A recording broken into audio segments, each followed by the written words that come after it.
كما صليت على إبراهيم وعلى آل إبراهيم في العالمين إنك حميد مجيد. أعوذ بالله من الشيطان الرجيم. بسم الله الرحمن الرحيم. وَلَقَدْ صَدَّقَ عَلَيْهِمْ إِبْلِيسُ ظَنَّهُ فَاتَّبَعُوهُ إِلَّا فَرِيقًا مِّنَ الْمُؤْمِنِينَ وَمَا كَانَ لَهُ عَلَيْهِمْ مِنْ سُلْطَانٍ إِلَّا لِنَعْلَمَ مَنْ يُؤْمِنُ بِالْآخِرَةِ مِمَّنْ هُوَ فِي شَكٍّ وَرَبُّكَ عَلَى كُلِّ شَيْءٍ حَفِيظٌ. قل ادعوا الذين زعمتم من دون الله لا يملكون مثقال ذرة في السماوات ولا في الأرض وما لهم فيهما من شرك وما له منهم من ظهير. ولا تنفع الشفاعة عنده إلا لمن أذن له حتى إذا فزع عن قلوبهم قالوا ماذا قال ربكم قالوا الحق وهو العلي الكبير. اللہ تبارک و تعالی نے کلام مقدس کی ان آیات مبارکہ میں سورۃ سبا میں جیسے آپ نے پڑھا، اللہ نے سیدنا داؤد علیہ السلام اور سلیمان علیہ السلام اور ان کے معجزات کا ذکر فرمایا، اور آخر میں اللہ تبارک و تعالی نے یہ بھی بتلا دیا کہ جنات ہوں یا کوئی اور ہو، کسی کو علم غیب نہیں ہوتا. علم غیب خاصہ خدا ہے، عالم الغیب والشہادہ اللہ کی ذات ہے. علم ما کان و ما یکون کا مالک اللہ ہے. اللہ چاہیں تو کسی کو عطا فرما دے، نہ چاہیں تو نہ دے. اس کے بعد اللہ نے ذکر فرمایا تھا کہ سبا کا، سبا جیسا آپ پڑھ چکے ہیں کہ ایک آدمی تھا جس کی اولاد تھی، 10 بچے تھے. ان 10 میں سے 6 جو ہیں یمن میں آباد ہوئے اور 4 شام کی طرف چلے گئے اور پھر وہ قبائل کے سردار بنے. اللہ نے ان کے علاقے پر اپنی رحمتیں اور اپنی نوازشات فرمائیں کہ لقد کان لسبع فی مسکنہم آیۃ، کہ اللہ کی قدرت کی نشانی تھی کہ اللہ نے دونوں طرف باغات، دائیں طرف بھی باغات اور بائیں طرف بھی باغات. جنتان عن یمین و شمال، اور یہ 2 اس لیے کہا گیا کہ وہ باغوں سے ملتے گئے تو گویا جانب یمین ایک اور جانب شمال ایک، مطلب تو کئی باغات.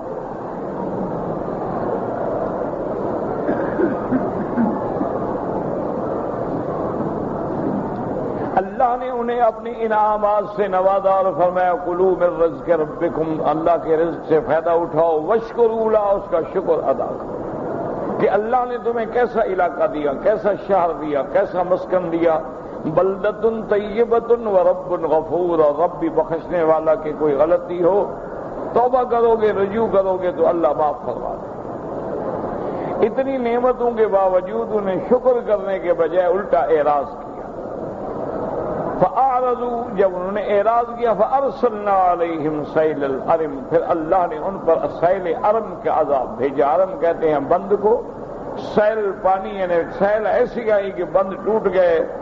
وَبَدَّلْنَاهُمْ بِجَنَّتَيْهِمْ جَنَّتَيْنِ، اور ان کے باغات کے علاوہ اب کیا بچے باقی؟ کوئی گھاؤ کے درخت اور کوئی بیری کے درخت اور کوئی بیکار کانٹے دار درخت، کوئی کھانے کی چیز نہ بچی. ذالک جزیناہم بما کفروا، اللہ فرماتے ہیں ہم نے ایسے نہیں پکڑا، یہ جو ہم نے عذاب دیا، ان کو سزا دی ہے ان کے کفر کی وجہ سے. اور آگے قاعدہ بیان فرمایا وَهَلْ نُجَازِيَ إِلَّا الْكُفُورَ، اور ہم نہیں جزا دیتے مگر ان کو جو ناشکرے ہیں اور جو اعراض کرتے ہیں اور اللہ کی نعمتوں کو ٹھکرا دیتے ہیں، پھر اللہ کے عذاب آتے. اس کے بعد اللہ نے فرمایا تھا کہ ہم نے ان کو ایک اور نعمت بھی دی تھی کہ وَجَعَلْنَا بَيْنَهُمْ وَبَيْنَ الْقُرَى الَّتِي بَارَكْنَا فِيهَا قُرًى ظَاهِرَةً وَقَدَّرْنَا فِيهَا السَّيْرَ، کہ ہم نے ان کی بستی اور شام تک ایسے راستے میں ایسی ایسی ظاہر بستیاں، کیا مانا، یعنی سڑک کے کنارے پہ آباد کر دیں، اور ہم نے گویا سفر کا ایک انداز مقرر کر دیا کہ کچھ اٹھانے کی ضرورت ہی نہ ہو، صبح سفر کرو، دوپہر کو کسی بستی میں پہنچ جاؤ، کھانا کھاؤ، آرام کرو، شام کو سفر کرو، رات کو پھر اور بستی میں پہنچ جاؤ۔ اور ساتھ ہم نے یہ بھی انعام کیا کہ سیرو فیہا لیالی و ایاما آمنین، کہ تم چاہے دن میں سفر کرو، رات میں سفر کرو، امن میں ہے، کوئی نہ ڈاکوؤں کا خطرہ ہے، نہ اس کے بعد کسی موذی جانور کا خطرہ ہے، ہر قسم کے خطروں سے امن میں۔ لیکن وہ لوگ اللہ کی ان نعمتوں کے شکر کرنے کے بجائے اکڑ گئے اور تکبر میں آ گئے اور غرور میں آ گئے۔ یہ واقعات اس لیے بیان کیے جاتے ہیں کہ ہم عبرت پکڑیں کہ اگر اللہ ہمیں نعمت دے، اللہ نے ہمیں حرم دیا، اللہ نے ہمیں مکہ مدینے میں رہنا نصیب کیا، اللہ نے ہمیں غربت کے بجائے اللہ نے ہمیں راحت دی، آرام دیا، پیسہ دیا، اور اللہ نے ہمیں نعمتوں سے نوازا، ہر پھل، غریب سے غریب آدمی کے پاس بھی پھل موجود ہے، غریب سے غریب آدمی بھی اے سی میں سوتا ہے، فریج کا پانی پیتا ہے، غریب سے غریب آدمی کے نیچے بھی کارپیٹ اور قالینیں بچھی ہوئی ہیں۔ لیکن اگر ہم شکر نہیں کریں گے تو پھر ہمارا انجام بھی یہی ہوگا۔ جیسے کہ سبا والوں نے پھر اللہ تعالیٰ سے خود دعا کی کہ قالوا ربنا باعد بین اصفارنا، کہنے لگے یا اللہ یہ جو سفر ہے نا، بستیاں، آبادیاں، اور کوئی تکلیف ہی نہیں ہوتی، سفر کا مزہ نہیں آتا۔ سفر کا مزہ ہے کہ جنگل ہے، صحرا ہے، پانی نہیں مل رہا، پریشانی ہے، تو ہمارے سفر کو دور کرتے مشقت، یعنی لوگ راحت طلب کرتے ہیں، وہ مشقت طلب کر رہے ہیں۔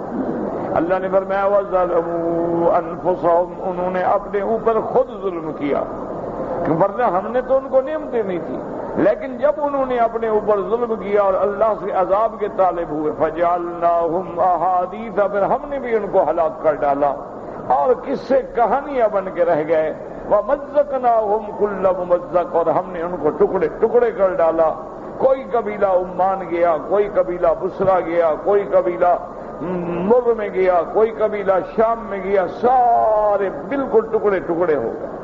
ان فی ذلک لآیات لکل صبار شکور، اللہ فرماتی ہیں کہ ان واقعات میں نشانیاں ہیں، ان واقعات میں عبر ہیں، ان واقعات میں مواعظ ہیں، ان واقعات میں نصائح ہیں، لیکن ان کے لیے جو صبر کرنے والے اور شکر کرنے والے ہیں۔ اس لیے میرے آقا رحمت دو عالم، محبوب دو عالم، سیدنا محمد مصطفیٰ صلی اللہ علیہ وسلم نے ارشاد فرمایا، صحیحین میں حدیث ہے، یعنی بخاری اور مسلم میں، حضرت ابی ہریرہ رضی اللہ تعالی عنہ سے روایت ہے، حضور پاک نے فرمایا عجبا للمؤمن لا يقضي اللہ تعالی له قضاء الا كان خیرا له، آپ نے فرمایا مومن کی کیا شان ہے کہ اللہ کا جو بھی فیصلہ ہوتا ہے وہ مومن کی بہتری کے لیے ہوتا ہے، اللہ کا جو بھی فیصلہ مومن کے لیے خیر ہے۔ ان اصابت سراء شکر فکان خیر اللہ، اگر اللہ اپنے بندے پہ رحمت فرماتے ہیں، اللہ فراخی دیتی ہیں، رزق دیتی ہیں، صحت دیتی ہیں، دولت مال دیتی ہیں، اولاد دیتی ہیں، تو اللہ کا مومن بندہ جو ہے وہ شکر کرتا ہے اللہ کی نعمتوں کا، تو یہ اس کے لیے باعث خیر ہے۔ وَإِنْ أَصَابَتْهُ ضَرَّاءُ صَبَرَ فَكَانَ خَيْرًا لَهُ، اور اگر اللہ تبارک و تعالیٰ اپنے مومن بندے پہ کوئی تکلیف بھیجیں، بیماری بھیجیں، آزمائش بھیجیں، مومن اس پہ صبر کرتا ہے تو یہ بھی اس کے لیے بہتر ہے۔ تو مومن تو ہر حال میں بہتر ہے، اگر خیر ملے تو شکر کرے، اگر مصیبت ملے تو صبر کرے، جیسے اللہ پاک نے فرمایا وَبَشِّرِ الصَّابِرِينَ الَّذِينَ إِذَا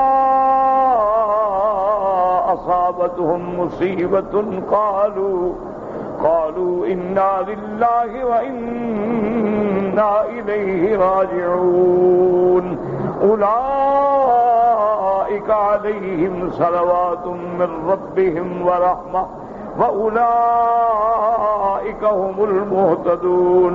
اللہ نے فرمایا میرا مدنی صلی اللہ علیہ وسلم صبر کرنے والوں کو خوشخبری دے دیں کہ جب ان کو کوئی مصیبت چھوٹی یا بڑی پہنچے تو فوراً اللہ کی طرف لوٹتے ہیں، اللہ کی طرف رجوع کرتے ہیں۔ یہی لوگ ہیں جن پہ اللہ کی رحمت ہے، اور یہی لوگ ہیں جو ہدایت یافتہ ہیں۔ اور دوسری آیت میں اللہ فرماتے ہیں انما یوفی الصابرون اجرهم بغیر حساب۔ اللہ فرماتے ہیں جو بندے مصیبت پہ، امتحان میں، مشقت میں، مشکلات میں، بیماریوں میں، تنگ دستیوں میں صبر کرتے ہیں، ہم قیامت والے دن ان کو حساب دیں گے، ان کو جزا دیں گے جن کا کوئی حد و حساب بھی نہیں ہوگا۔ کیا مانا؟ یعنی ہر عمل پہ 10 گنا ملتا ہے یا 700 گنا ملتا ہے، حرم کی نیکی پہ 1,00,000 گنا ملتا ہے، لیکن صبر والوں کے لیے تو کوئی حساب بھی نہیں ہوگا۔ اللہ فرماتی ہے اللہ ملائکہ کو حکم دیں گے یصب علیہم صبا، آج ان پر میری رحمت کے برنالے بہا دو، بس کوئی حساب نہیں۔ اسی لیے حدیث پاک میں آتا ہے کہ قیامت والے دن جب صبر کرنے والوں کو اللہ جزا دیں گے، اللہ جنت کی نعمتوں سے نوازیں گے، تو وہ تمنا کریں گے کہ ہائے کاش دنیا میں مجھ پہ اور بھی مصیبتیں پڑتی، میں صبر کرتا، میرے وجود کو کاٹ دیتے، ٹکڑے ٹکڑے کر دیتے، میں صبر کرتا تھا کہ آج اللہ مجھے اور زیادہ اجر عطا فرماتے۔ تو مومن ہر حال میں راحت میں ہے۔ شرط یہ ہے کہ ایمان ہو، شرط یہ ہے کہ اللہ پہ یقین ہو کہ جو بھی مصیبت ہے اس میں بھی حکمت ہے، اور جو راحت ہے اس میں بھی حکمت ہے۔ کبھی اللہ آسانی دے کے بندے کو آزماتے ہیں، کبھی تکلیف دے کے امتحان لیتے ہیں، ہر حال میں رحمت ہے۔ کبھی بدر میں فتح ہو رہی ہے اور کبھی احد میں شکست ہو رہی ہے، کبھی فتح دے کے امتحان لیتے ہیں، کبھی شکست دے کے امتحان لیتے ہیں۔ کبھی صحابہ پہ غربت کا یہ عالم ہے، حضرت ابی ہریرہ رضی اللہ تعالیٰ عنہ فرماتے ہیں کہ میں مکے کے اندر حرم شریف کے اندر بھوک سے بےتاب ہو جاتا تھا اور میں لیٹ جاتا تھا، لوگ سمجھتے تھے کہ یہ دیوانہ ہے، میرے اوپر پاؤں رکھ کے چلے جاتے تھے۔ ایک غربت کا یہ عالم تھا۔ حضرت ابو ہریرہ فرماتے ہیں کہ آج دیکھو اللہ کی رحمت ہے کہ ہم ریشمی رومالوں سے ناک صاف کر رہے ہیں، اللہ نے پھر نعمتیں عطا فرما دی۔ لیکن شرط یہ ہے کہ بندہ ہر حال میں شکر گزار رہے، ہر حال میں اللہ کی نعمتوں پہ شکر کرے، اور اگر کوئی مصیبت آ جائے تو صبر کرے کہ بھئی اس میں بھی کوئی حکمت ہے میرے مالک کی، کہ اللہ دیکھیں نا اگر ہمیں کوئی تکلیف ہو جائے، اللہ کو کیا مسئلہ ہے، وہ تو بے نیاز ہے۔ تو منع یہ ہوتا ہے کہ وہ جانتے ہیں کہ یہ میرا بندہ جو ہے نعمت سے راضی ہوگا، یہ میرا بندہ جو ہے ذرا تھوڑی سی تکلیف دیں گے تو پھر میرے راستے پہ آئے گا، یہ بھی اس کا امتحان ہے، یہ بھی اس کا انعام ہے۔ اس لیے ہر حال میں بندہ رضینا باللہ ربا وبالاسلام دینا وبمحمد النبی صلی اللہ علیہ وسلم۔ اس لیے کبھی جلا نہ کرو، کبھی حسد نہ کیا کرو۔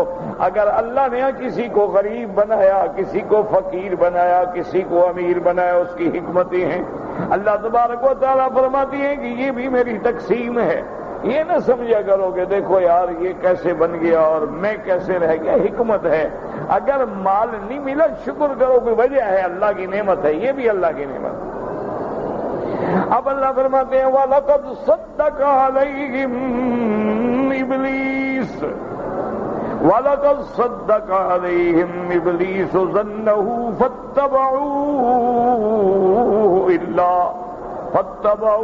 إِلَّا فَرِيقًا مِّنَ الْمُؤْمِنِينَ وَمَا كَانَ لَهُ عَلَيْهِمْ مِّن سُلْطَانٍ إِلَّا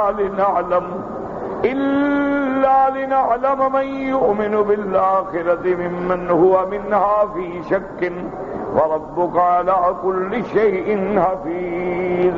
اللہ تبارک و تعالیٰ فرماتے ہیں کہ میرے مدنی وَلَقَدْ صَدَّقَ عَلَيْهِمْ، ابلیس کا جو گمان تھا وہ سچ نکلا۔ فَاتَّبَعُوا، کیا گمان تھا؟ اس کا گمان یہ تھا کہ یا اللہ میں تیرے بندوں کو گمراہ کر دوں گا، یا اللہ میں تیرے بندوں کو ہلاک کر دوں گا۔ ثُمَّ لَآتِيَنَّهُم مِّن بَيْنِ أَيْدِيهِمْ ومن خلفهم وعن أيمانهم وعن شمائلهم ثم لا تجد أكثرهم شاكرين۔ شیطان نے کہا میرا مولا میں صراط مستقیم پہ بیٹھ کے تیرے بندوں کو گمراہ کروں گا، عقائد میں بھی گمراہ کروں گا، اعمال میں بھی گمراہ کروں گا، تو توحید کا حکم دے گا میں ان کو شرک میں مبتلا کروں گا، تو اپنے کعبے کے طواف کا حکم دے گا میں قبروں پہ طواف کراؤں گا، تو اپنی ذات کے سجدے کا حکم دے گا میں قبروں اور درختوں پہ سجدے کرواؤں گا، تو اپنی ذات کے لیے نظر نیاز کا حکم دے گا میں ان کو غیروں کی نظر نیاز کبھی تعزیے پہ، کبھی جناب قبروں پہ، کبھی پیروں پہ، کبھی شخصیات پہ نظریں چڑھواؤں گا، ہر حال میں گمراہ کروں گا، اور ثم لا تجد اکثرهم شاکرین۔ میرا اللہ پھر آپ دیکھیں گے کہ تیرے بندوں کی اکثریت جو ہے وہ تیرے رستے سے ہٹ جائے گی۔ اللہ نے فرمایا دیکھو وَلَقَدْ صَدَّقَ عَلَيْهِمْ إِبْلِيسُ ظَنَّهُ، یعنی ابلیس کا گمان سچ نکلا، فَاتَّبَعُوهُ، لوگ ابلیس کے پیچھے لگ گئے، اس کی اتباع کر کے شرک میں مبتلا ہو گئے، گناہوں میں مبتلا ہو گئے، فسق و فجور میں مبتلا ہو گئے، بدعات میں مبتلا ہو گئے، احداث و اہواء میں مبتلا ہو گئے، إِلَّا فَرِيقًا من المؤمنین، مگر مومنوں کی ایک جماعت ہے جس پہ اس کا کوئی زور نہ چلا، ورنہ اکثریت کو گمراہ کر ڈال۔ آج دیکھیں دنیا میں عیسائیت 2 ارب سے زیادہ ہے، یہودیت تو خیر عدد کے اعتبار سے قلیل ہے لیکن قوت کے اعتبار سے زیادہ ہے۔ اسی طرح اگر آپ دیکھیں تو دنیا میں یعنی کفر زیادہ ہے، اسلام کی تعداد جو ہے وہ تھوڑی ہے، اور پھر یہ دیکھیں کہ اس اسلام کی مسلمانوں کے اندر پھر متقی اور پرہیزگار کتنے ہیں۔ اس لیے اللہ فرماتے ہیں کہ بس ایک اور فرمایا وَمَا كَانَ لَهُ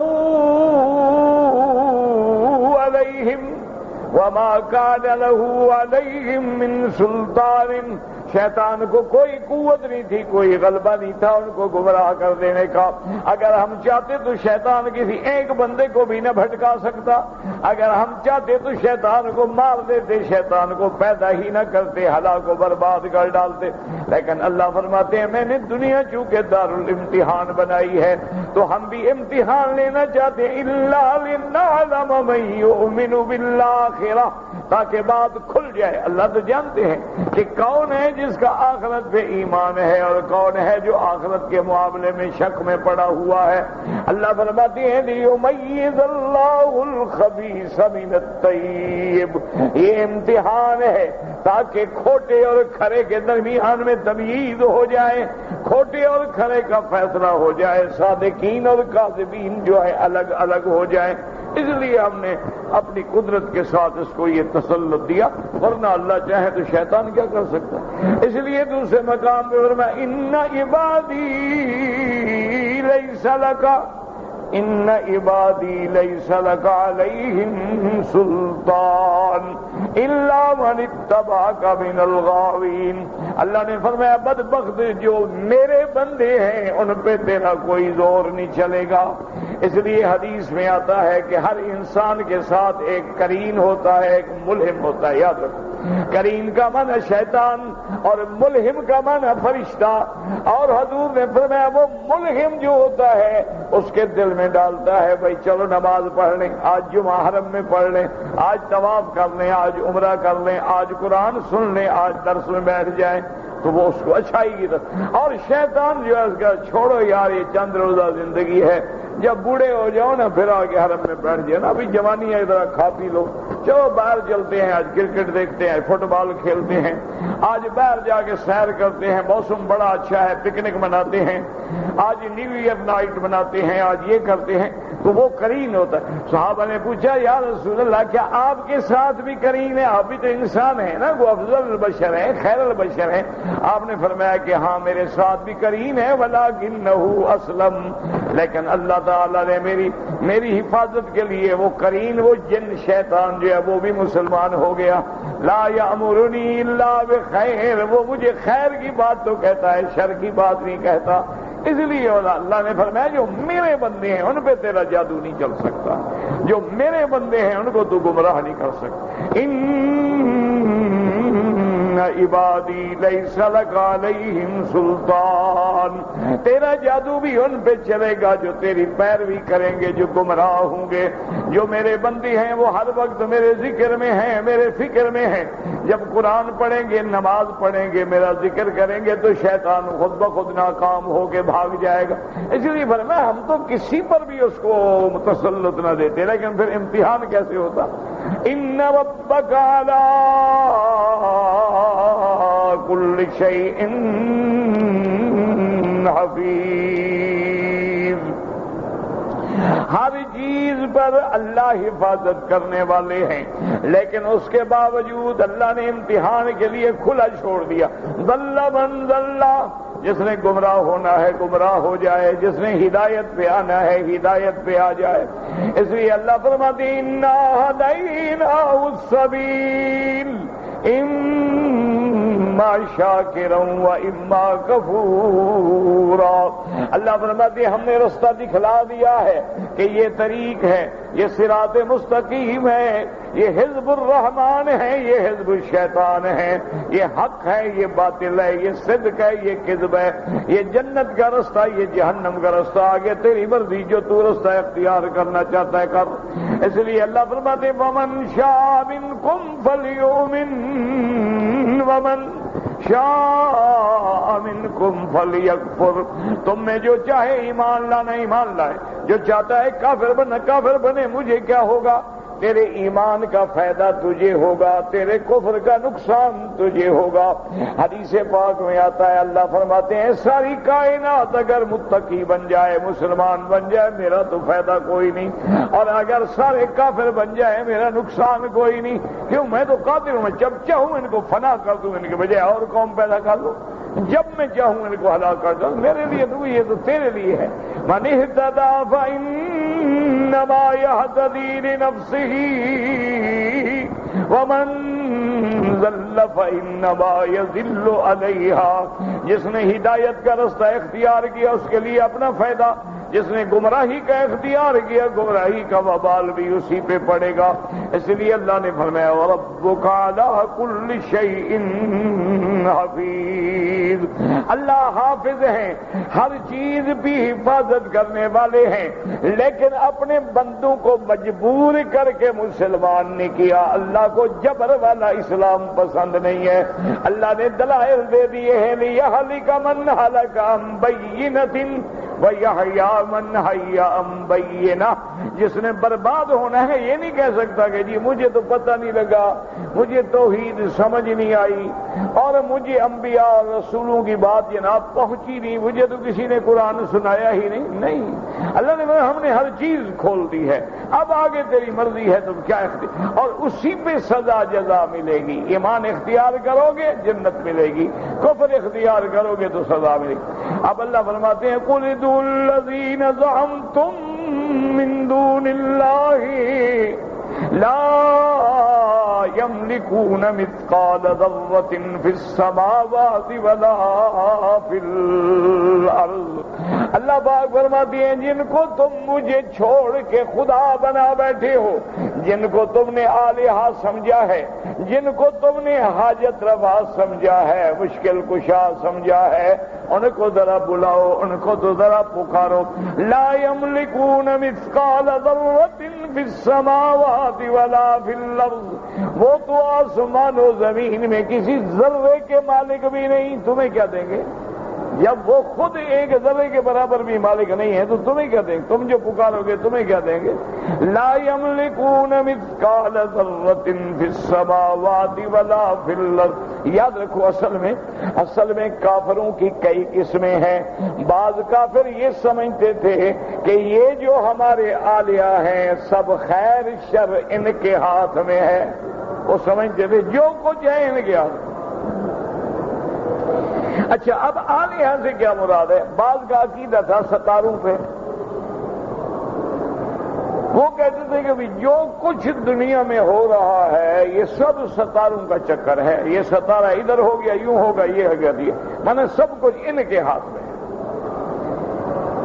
اچھا یہ بعض کافروں کا یہ عقیدہ تھا. اچھا وہ کہتے تھے کہ جن انسانوں کی شکل کے ہم نے بت بنائے ہیں وہ انسان اتنے کامل تھے کہ سب کو چن کے ہاتھ. یہ آپ اسی لیے یاد رکھیں کہ بعض لوگ جو ہیں نعوذ باللہ ثم نعوذ باللہ کتابوں میں باقاعدہ لکھا ہے کہ حضرت پیران پیر جو ہیں وہ کن فیکون کی طاقت رکھتے ہیں، یعنی جو چاہیں ہو جائے جو چاہیں. انا للہ و انا الیہ راجعون. اس لیے وہ کہتے ہیں کہ ذی تصرف بھی ہے، معزون بھی ہے، کار عالم کا مدبر بھی ہے عبد القادر. کہتے ہیں سب تصرف اسی کے ہاتھ میں ہے، کہ ذی تصرف بھی ہے، معزون بھی ہے، مختار بھی ہے، اور کار عالم کا مدبر بھی ہے عبد القادر. اور آگے کہتے ہیں بندہ قادر کا بھی ہے، قادر عبد القادر، کہ میرا قادر تو عبد القادر ہے. انا للہ و انا الیہ راجعون. ایک یہ تھے. اچھا کچھ لوگ تھے کافر تھے مشرک تھے، لیکن وہ کہتے تھے کہ بھئی نہیں، سارا کچھ تو ہمارے خداؤں کے ہاتھ میں نہیں ہے. خدا تو ہے لیکن یہ ہمارے خدا جو ہے نا اس کی کام میں مدد کرتے ہیں. جب اس نے کوئی کام کرنا ہو نا تو ہمارے خدا بھی اس کے ساتھ مل کے مدد کرتے ہیں، تو اس لیے ہمارا کام بھی ہو جاتا ہے. یہ دو قسم تھے. اور تیسری قسم یہ تھی، وہ کہتے تھے بابا نہ یہ مشکل کشا ہیں، نہ حاجت روا ہیں، نہ اللہ کی مدد کرتے ہیں، لیکن یہ اللہ کے اتنے پیارے ہیں کہ اللہ کو یہ سفارش کریں گے. جب یہ سفارش کریں گے ان کی سفارش کو خدا رد نہیں کر سکتا. یاد رکھو اس کو کہتے ہیں عربی میں شفاعت قہری. شفاعت قہری کا کیا معنی؟ کہ اگر یہ سفارش کر دیں نا تو ان کی سفارش کو خدا موڑ ہی نہیں سکتا. تو یہ شرک کی قسمیں ہیں. بعض کہتے ہیں سب کچھ ان کے ہاتھ میں ہے، بعض کہتے ہیں ہاتھ میں تو نہیں ہے لیکن خدا کی مدد کرتے ہیں، بعض کہتے ہیں نہیں مدد تو نہیں کرتے ہیں لیکن سفارشی ہیں. اور سفارش ان کی اتنی تکڑی ہے کہ اگلا خدا نہیں ٹال سکتا. جب یہ سفارش کر دیں گے خدا نہیں موڑ سکتا. تو یہ تھے. اسی آیت میں آپ غور کریں، اللہ کے قرآن میں اللہ نے سب کا رد کیا. اللہ نے ہر کسی کا رد کیا ہے کہ یہ سارے مشرک جو ہیں سارے کے سارے غلطی پہ. اس لیے فرماتے ہیں قُلِ ادْعُوا الَّذِينَ زَعَمْتُم مِّن دُونِ اللَّهِ، اور جن کو تم نے اللہ کے سوا حاجت روا مشکل کشا بنا رکھا تھا، پکارو ان کو، آئیں چھڑائیں تمہیں. لا يملكون مثقال ذرة في السماوات ولا في الأرض، ان کے پاس تو آسمان زمین میں کوئی ذرے برابر بھی چیز نہیں، کسی کے مالک نہیں. وہ تو خود مملوک ہیں، وہ تو خود مخلوق ہیں، وہ خود بندے ہیں، وہ خود محتاج ہیں. تو جب ان کے پاس نہیں ہے تو تمہیں کیا دیں گے؟ وہ پہلے لوگوں کی نفی ہوگی جو سمجھتے ہیں سب کچھ ان کے ہاتھ میں ہے، ان کی نفی. اچھا دوسرے کہتے تھے کہ نہیں یہ اللہ کی مدد کرتے ہیں. ان کا رد ہے وما لهم فیہما من شرک، آسمانوں اور زمینوں کی نعمت میں ان کا کوئی شراکت بھی نہیں، کہ ان کا بھی کوئی 10%، 5%، 2% دلالی کمیشن کا کوئی حصہ ہو. اللہ نے فرمایا وہ بھی نہیں، کچھ بھی نہیں. اس میں ان کی تو کوئی شراکت ہے ہی نہیں. تم یہ سمجھ رکھا ہے کہ اللہ کی مدد کرتے ہیں، یہ بھی اللہ کے ساتھ شراکت ہے. وما لهم فیہما من شرک. اچھا دوسری بات یہ تھی کہ وما له منہم من ظہیر. تم جانتے کیا اور کہتے ہو کہ یہ اللہ کی مدد کرتے ہیں تو اس کو کسی کی مدد کی ضرورت نہیں ہے، وہ تو جو چاہے فعال لما یرید. اس کی تو صفت یہ ہے کہ یفعل ما یشاء وَيَحْكُمُ مَا يُرِيدُ. فرمایا انما امرہ اذا اراد شیئا ان یقول له کن فیکون. اس کی تو شان یہ ہے کہ جب کسی چیز کا ارادہ فرمائے حکم دیتے ہیں ہو جا بس ہو جاتی ہے. اچھا تمہارا عقیدہ تھا کہ یہ سفارش کریں گے، تو آگے ان کی بھی نفی آ گئی، وَلَا تَنفَعُ الشَّفَاعَةُ عِندَهُ إِلَّا لِمَنْ أَذِنَ لَهُ۔ اللہ نے فرمایا کہ اللہ کے ہاں تو کسی کی شفاعت یعنی پہلے نہ قابلیت ہے نہ مقبولیت ہے، کوئی شفاعت نفع نہیں دے سکتی جب تک اللہ اذن نہیں دے گا۔ تو جب اللہ اذن ہی نہیں دے گا تو یہ شفاعت کیسے کریں گے؟ تمہاری سفارشی کیسے ہیں؟ کافر کہتے تھے نا ہؤلاء شفاعؤنا عند اللہ، یہ ہمارے سفارشی ہیں، اللہ کو کہہ دیں گے۔ جیسے عیسائیوں کا عقیدہ ہے کہ عیسیٰ علیہ السلام اللہ کا بیٹا ہے، ہماری سفارش کرے گا بس چھوٹ جائیں گے ہم۔ اس لیے اللہ نے وَلَا تَنفَعُ الشَّفَاعَةُ عِندَهُ إِلَّا لِمَنْ أَذِنَ لَهُ۔ اور دوسری جگہ فرماتے ہیں مَنْ ذَا الَّذِي يَشْفَعُ عِندَهُ إِلَّا لِمَنْ أَذِنَ لَهُ۔ کون ہے جو اللہ کی درگاہ میں سفارش کر سکے جب تک اللہ کی طرف سے اذن نہ ہو، اجازت نہ ہو؟ اللہ نے اب جناب قرآن کہتا ہے حَتَّى إِذَا فُزِّعَ عَنْ قُلُوبِهِمْ قَالُوا مَاذَا قَالَ رَبُّكُمْ قَالُوا الْحَقَّ۔ اللہ نے فرمایا کہ جن کو تم یہ سفارشی سمجھتے ہو ان کا حال دیکھو ملائکہ کا جو اللہ کے آسمانوں پہ رہتے ہیں، اللہ کے قریب رہتے ہیں، ان کا حال یہ ہے کہ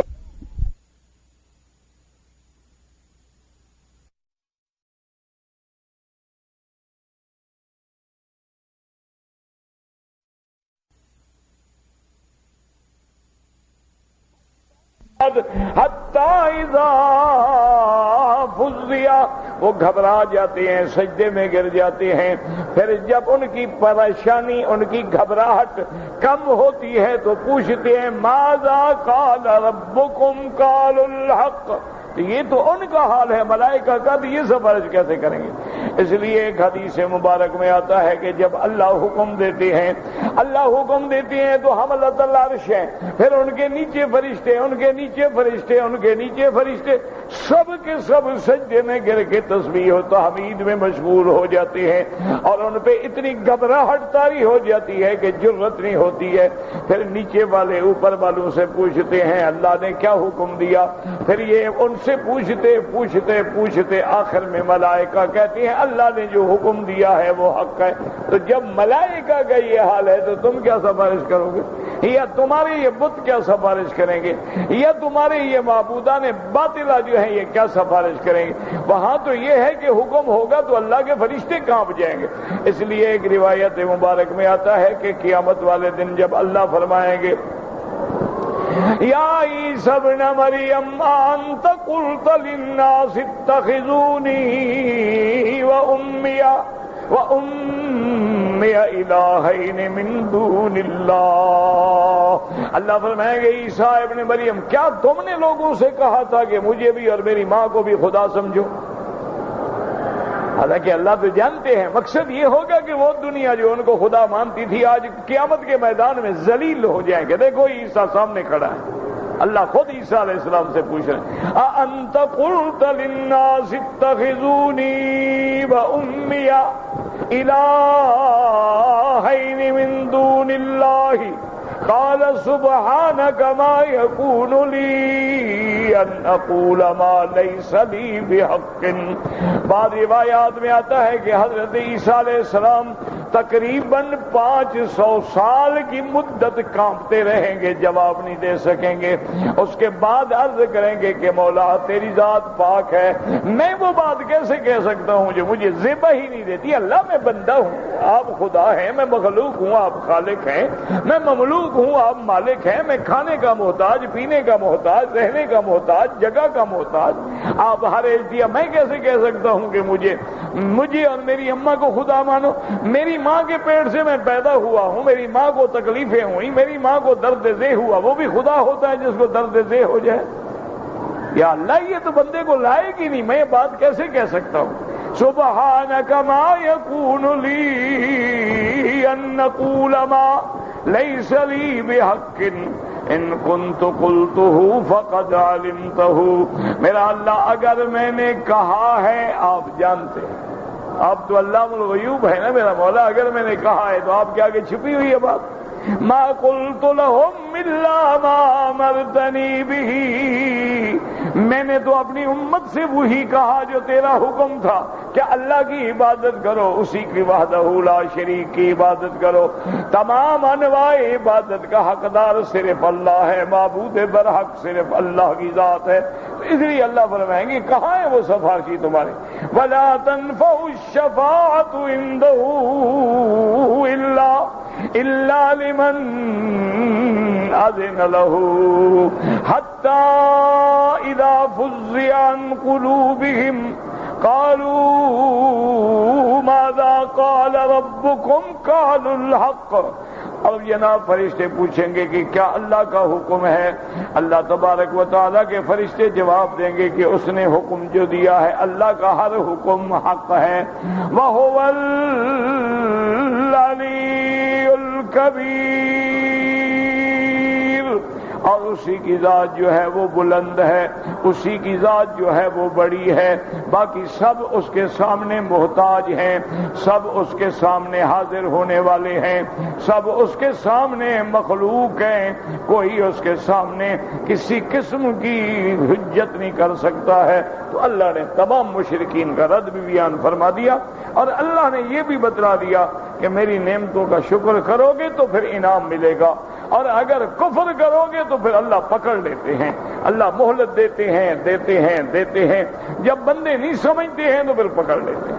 اللہ تعالی ہمیں صبر کی بھی اور شکر کی بھی اور اپنی رحمتوں سے محروم نہ فرمائے۔ اللہم لا تعذبنا بذنوبنا، اللہم لا تہلکنا بذنوبنا، اللہم لا تمنع عنا بذنوبنا فضلک، اللہم لا تجعلنا من القانتین، اللہم لا تجعلنا من الآئسین، ولا تردنا عن بابک خائبین، اللہم اجعلنا من الشاکرین الذاکرین، ولا تجعلنا من الغافلین برحمتک یا ارحم الراحمین۔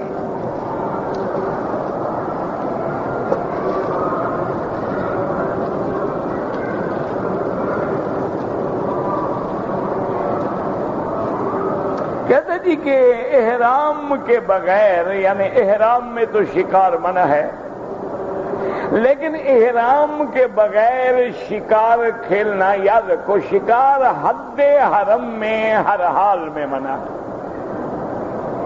ایک ہے حد حرم، حد حرم میں تو احرام ہو یا نہ ہو شکار منع ہے، وہاں سے تو آپ کوئی درخت بھی نہیں اکھاڑ سکتے، شکار تو بڑی چیز ہے، وہ تو جانور ہے۔ ہاں حد حرم کے باہر اگر آپ احرام میں ہیں تو شکار منع ہے، نہ شکار کریں اور نہ شکار کی طرف اشارہ کریں، اور حد حرم سے باہر اگر آپ احرام میں نہیں ہیں پھر شکار جائز ہے۔ یعنی آپ طائف چلے گئے، آپ جموم چلے گئے، آپ اور وادی عصفان ہے، وادی قدید ہے، یعنی شمیسی سے آگے نکل گئے، اسی طرح تنیم سے آگے نکل گئے، جعرانہ سے آگے نکل گئے، اور تو کوئی مسئلہ نہیں، پھر تو شکار جائز ہے، شکار سنت ہے۔ سیدنا اسماعیل علیہ السلام کی زندگی تو اسی میں گزری ہے، آپ شکار کرتے تھے، جو مل گیا کھا لیا۔ تو شکار کرنا جو ہے وہ سنت ہے، وہ ثابت ہے، لیکن آپ حالت احرام میں نہ ہوں۔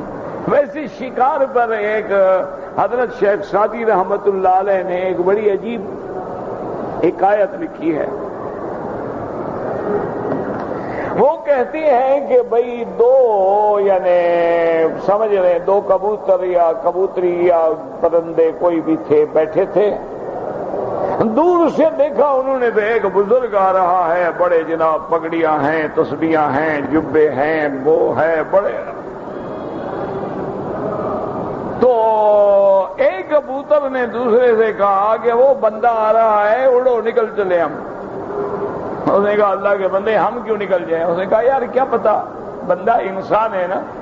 اور نے کہا نہیں بابا وہ تو بزرگ ہے، دیکھا نہیں پیر ہے ماشاءاللہ، دیکھا نہیں لباس دیکھو اس کی، پگڑیاں دیکھو اس کے، کلے جبے دیکھو، تو کوئی اللہ والا آدمی ہے، وہ کوئی شکاری تھوڑا ہے۔ اس نے کہا یار بندے کا کوئی پتہ نہیں ہوتا، اڑو نکل جاؤ۔ اس نے کہا نہیں بابا ایسے لوگوں سے بڑا ڈر رہا ہے، یہ تو اللہ والے لوگ ہیں۔ بہرحال ایک تو اڑ گیا، ایک بیٹھا رہا۔ حضرت جب قریب آئے، تیر نکالا، مارا تو گر گیا۔ شکار کر لیا۔ تو وہ جو اڑ گیا تھا نا، وہ دونوں دوست تھے نا، ساتھی تھے، میاں بیوی تھے، ہم جیسے تھے، وہ جناب حضرت سلیمان کے پاس پہنچ گیا۔ اس نے کہا جناب میری شکایت ہے۔ اس نے کہا کیا شکایت؟ اس نے کہا جی اس بندے نے میری مادہ کو مار ڈالا ہے۔ انہوں نے کہا بھائی شکار کیا، شکار تو سنت ہے، شکار جائز ہے، تو کیا تو انہوں نے جرم کیا ہے؟ انہوں نے کہا حضرت میری شکایت یہ نہیں ہے کہ شکار نہ کریں، میری شکایت یہ ہے کہ شکار کرنا ہے تو لباس تو شکاری کا پہنے، یہ اللہ والے بن کے تو دھوکہ نہ دیں، یہ پیر بن کے جو شکار کھیل رہے ہیں، لوگوں کی عزتیں لوٹ رہے ہیں، دولت لوٹ رہے ہیں، تباہی کر رہے ہیں، ان کو یہ تو ہدایت کرو، شکاری بن کے آئے، ہم بچ گئے، نہ بچے ہمیں کوئی شکایت نہیں، لیکن یہ تو بزرگ بن کے ہمیں مار گیا نا، ہم تو اس لیے مارے گئے۔ اس لیے بہرحال یہ ہے کہ شکار کھیلنا تو جائز ہے، لیکن شکاری بن کے کھیلنا، کوئی پیر فقیر بن کے نہ کھیلنا۔ ہاں جی آج کل کیا پتا ہے،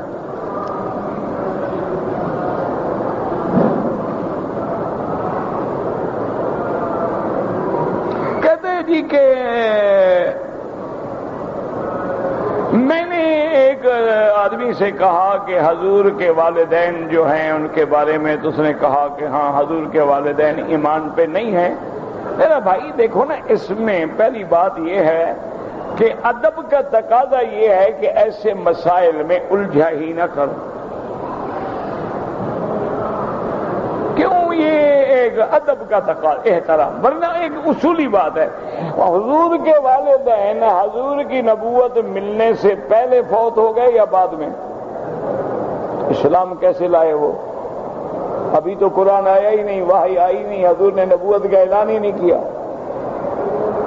بعض لوگ کہتے ہیں کہ وہ سابقہ دین پہ تھے، کیونکہ پہلے بھی تو دین چلا ہے نا، عیسیٰ علیہ السلام کا، ابراہیم علیہ السلام کا، لیکن صحیح احادیث میں ہے کہ نہیں وہ اسلام نہیں لائے۔ اس لیے حضور کی ایک حدیث میں آتا ہے، حضور نے فرمایا کہ میں نے اللہ سے درخواست کی کہ یا اللہ مجھے اپنی والدہ کی قبر پہ اور ان کی بخشش کے لیے اجازت دے دعا کرنے کی۔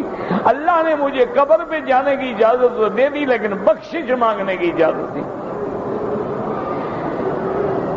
اس لیے بہرحال ہمارا کام یہ ہے کہ ہم ادب سے رہیں اور ایسے مسائل میں اپنے آپ کو نہ الجھائیں، ورنہ تو بالکل احادیث میں تو واضح موجود ہے۔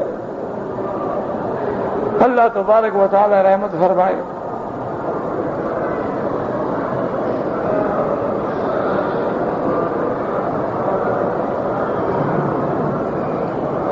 کہتے جی کہ میں اپنے سالے کے گھر گیا، میری بیوی نے اس کے نوکر کو سلام کیا، اس نے بھی میری بیوی کو بڑے غور سے دیکھا، مجھے تکلیف ہوئی۔ میری بیوی حالانکہ دین کی پابند ہے تو غیر محرم کو سلام نہیں کرنا چاہیے۔ اگر بیوی دین کی پابند ہے تو دین میں یہ حکم نہیں ہے کہ کوئی عورت غیر محرم کو سلام کرے، اس سے تو بات کرنے کی بھی اجازت نہیں ہے، سلام کرنے کا کیا معنی ہے؟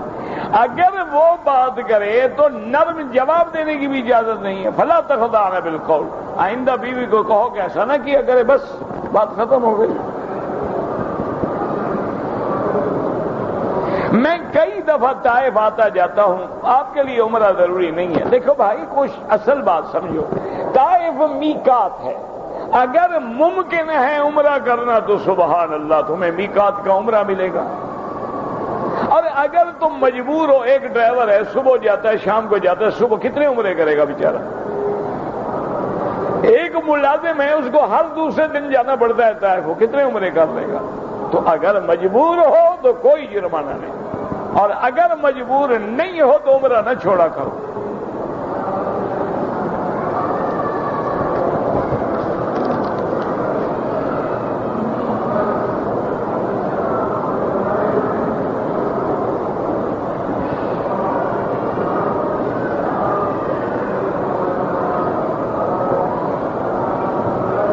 میرا بھائی آپ کے والد کی دوسری بیوی ہے، 7 بیٹیاں ہیں، 2 بیٹے ہیں، میں اپنی ماں سے اکیلا ہوں، میری ماں فوت ہو گئی ہے، تو مجھ سے انہوں نے پیسے لیے، خرچ کیا، میں نے پیسے دیے، زمین لی، کھا گئے۔ میرا بھائی جب تمہاری ماں مر گئی تو جن کی ماں زندہ ہے وہ کھائے گی، اب تم کیا کھاؤ گے؟ بہرحال آپ کے والد نے جو لیا ہے بالکل غم نہ کرو، اللہ کے لیے سب چھوڑ دو، انت و مالک لابیک، تم بھی اور تمہاری مال تمہارے باپ کے لیے چھوڑ دو، بالکل کوئی بات نہیں، لے لیا لے لیا، وہ تمہیں خوشی سے دے دیں گا ابا جزاک اللہ خیر، نہ دے دیں چھوڑ دو، قطعاً بالکل بحث ہی نہ کرو۔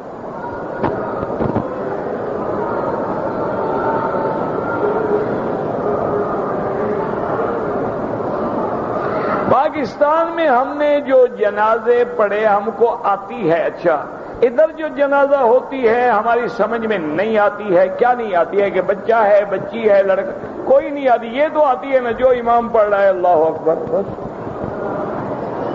یہ تو آتی ہے نا کہ بھئی جو امام کی نیت اللہ اکبر، ہماری بھی بچہ ہے، بچی ہے، دعا تو ایک ہی ہے نا، لحینا میتنا شاہدنا غائبنا صغیرنا کبیرنا ذکرنا انثانا، سب آ گئے، کوئی غم کرنے کی ضرورت نہیں۔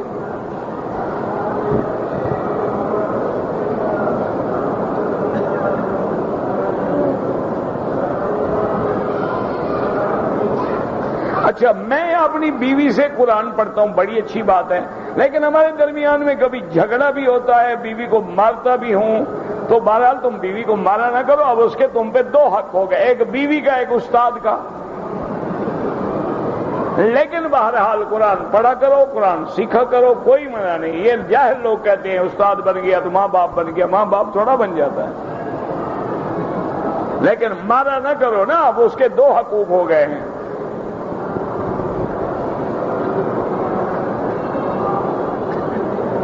اگر پرانا مال سستا ہے، نیا مال بعد میں جو آتا ہے وہ مہنگا ہے، پرانے کو بھی ہم نیا بنا کے بیچ دیں تو دھوکہ ہے، دھوکہ حرام ہے۔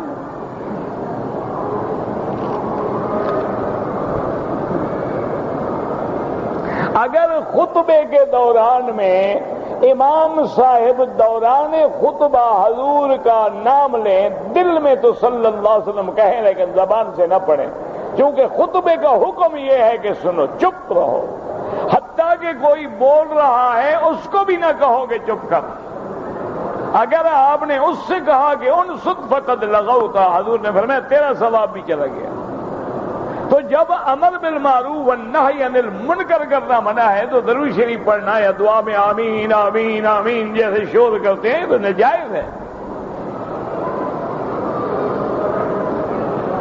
اگر کوئی آدمی اپنے بستر پہ لیٹ گیا ہے، سوتے ہوئے اگر وہ اللہ کا ذکر کرے یا اللہ کا قرآن پڑھے کوئی حرج نہیں، بلکہ بعض ذکر تو ہیں ہی ایسے جو سوتے ہوئے کیے جاتے ہیں، اللہم باسمک وضعت جنبی فاغفر لی ذنبی، اسی طرح اور بھی اذکار ہیں کہ آیت الکرسی پڑھ لے اور کوئی چیز پڑھ لے، کوئی منع نہیں۔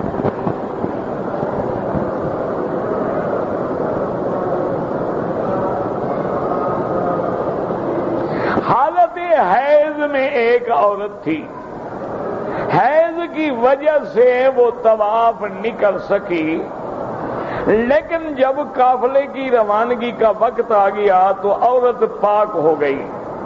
اب اگر وہ طواف کرنے کے لیے جاتی ہے تو قافلہ چلا جائے گا، بہرحال کوئی حرج نہیں، معاف ہے، چونکہ قافلہ چلا جائے عورت کیسے سفر کرے گی۔ اگر قافلہ رک سکتا ہے ان کو کہہ دیں بھی آدھے گھنٹے کی بات ہے میں طواف کر کے جلدی آ جاتی ہوں، اگر نہیں رکتا ہے تو معاف ہے۔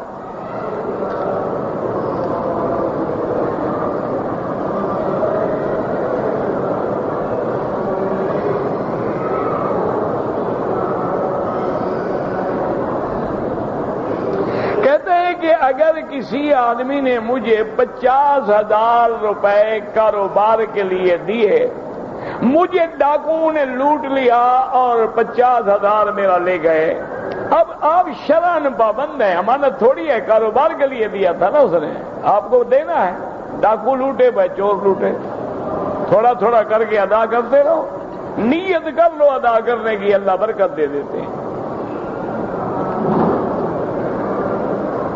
یوم عاشورہ کا روزہ اس لیے رکھا جاتا ہے کہ حضور پاک نے مدینہ منورہ میں یہودیوں کو دیکھا تھا روزے سے، آپ نے فرمایا کیوں روزہ رکھتے ہو؟ ابھی حضرت حسین پیدا ہی نہیں ہوئے، حضرت علی کی شادی بھی نہیں ہوئی، یہ لوگ سمجھتے ہیں کہ حضرت حسین کے لیے روزہ ہے، یہ تو جہالت ہے۔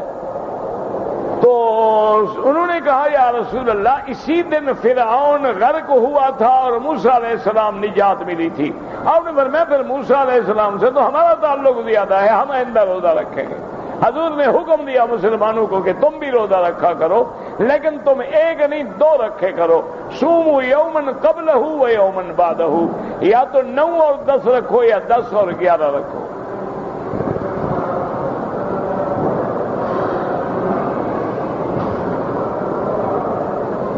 مجھے سمجھ نہیں آیا، آپ نے پتہ نہیں کیا لکھا ہے، کیا پوچھا ہے۔ ایک آدمی نے مدینہ منورہ کے احرام سے میقات سے احرام باندھا، بس میں سوار ہو گیا اور بس میں سو گیا، سونے کی حالت میں احتلام ہو گیا، کوئی بات نہیں، غسل کر لے، بس غسل کر کے اپنا احرام دھو کے عمرہ کرے، اس کا کیا قصور ہے، اس کے ہاتھ میں کوئی چیز نہیں ہے، تو اس کے عمرے میں کوئی بھی فرق نہیں آتا۔